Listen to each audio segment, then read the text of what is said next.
Bonjour à tous et bienvenue sur le Morning Call. Je suis Hanan Ferjani, en direct de Pointe-Noire au Congo.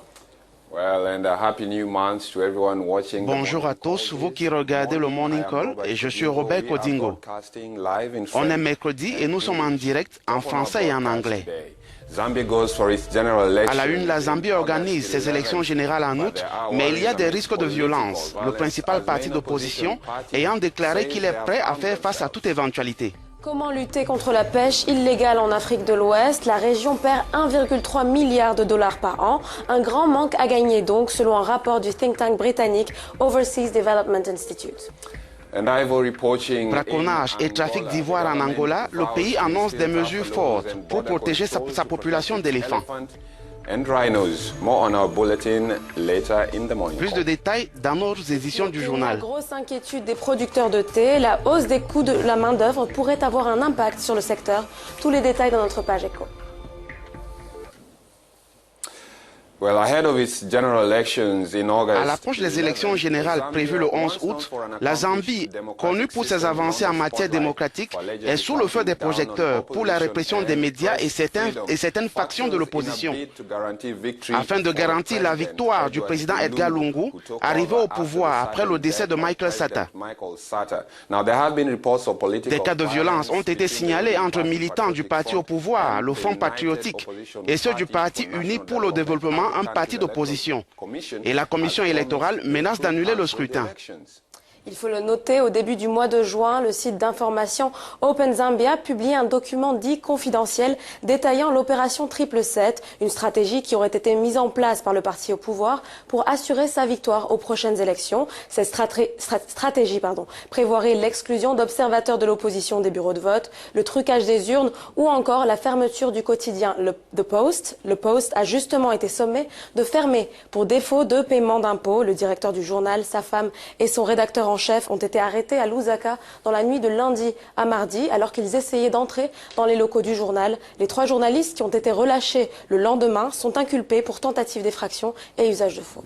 Davis Chama est le secrétaire général du Front patriotique. Il est en ligne avec nous depuis la Zambie. Le parti au pouvoir et le gouvernement sont accusés d'atteinte à la liberté de la presse à travers la fermeture du journal de Post. Dites-nous, cette fermeture a-t-elle un lien politique? C'est regrettable parce que c'est lié aux impôts et je ne comprends pas pourquoi ils mêlent notre parti, le Front patriotique, à cela.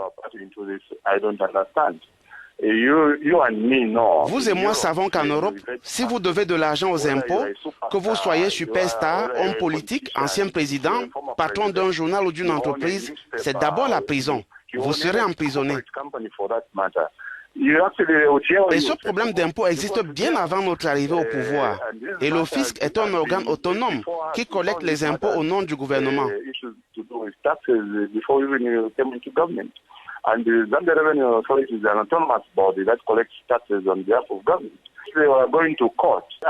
Ils étaient en justice pour plaider leur cause. Ils n'ont pas payé leurs impôts. Et quand le fisc vous réclame des impôts, vous saisissez la justice, la haute cour. Ils ont été déboutés par la haute cour de justice. Ils sont allés à la cour suprême, ils ont perdu. Et la Cour suprême a estimé qu'ils doivent payer leurs impôts. La police a été accusée de harcèlement et de violence envers le rédacteur en chef, son épouse et d'autres employés du journal de Post. Le gouvernement est-il derrière tout ça ou ont-ils agi de leur propre initiative? D'après ce que j'ai appris, parce que je n'y étais pas, il est allé avec un document de la Cour sur les locaux scellés par le fisc. Il y a eu des affrontements avec la police. Notre parti n'y était pas non plus cette nuit-là. C'est à ce moment qu'il a été arrêté.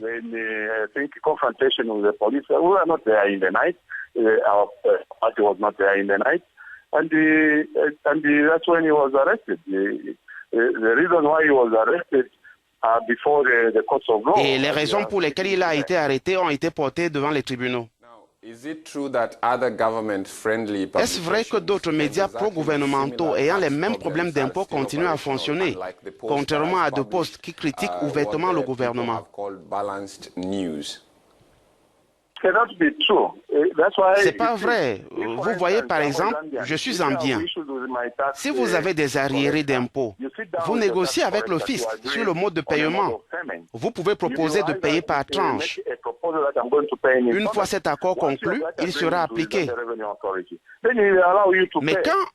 Mais quand vous choisissez de saisir la justice, une fois qu'elle a tranché, vous criez à la violation de la liberté de la presse.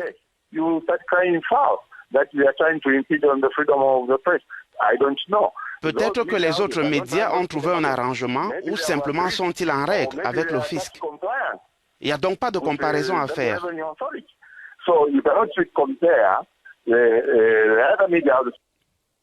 C'était Davis Chama, le secrétaire général du Front patriotique à Lusaka.